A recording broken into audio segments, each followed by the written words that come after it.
ऋतधामपराजित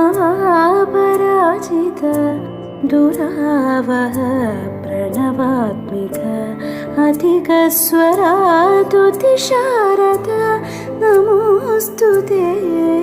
श्यामाम्बरं मुखसागरं तुलसीदलम् अतिसुन्दरम् कनकासुखं नारीवरं शुभदं माङ्गल्यं तन्तुनानेन मम जीवनहेतुना।